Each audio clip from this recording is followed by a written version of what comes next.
Така, колеги, отстраних проблема с моята фреза.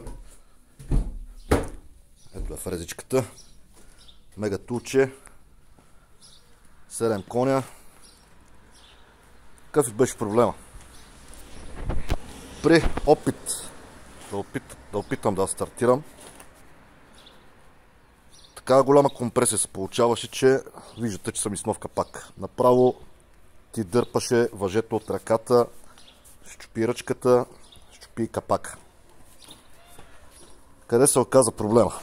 Проблема се оказа в разпределителния вал. Ето го.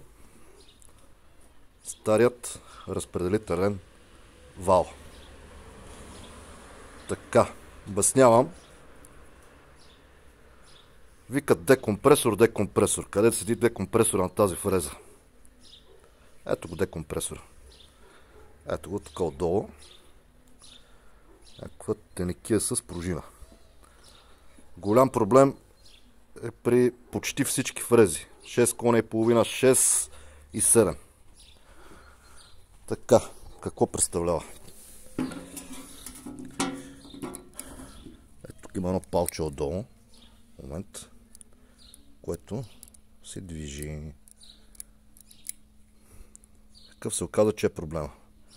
Пружинката, аз тук даже съм е превързал, не е така. Пружинката се беше, да кажем, че е преключила курс.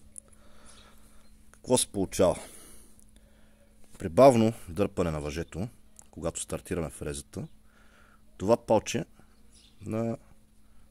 Това е гърбицата на изпускателния клапан. Ето го, е така седи. Така.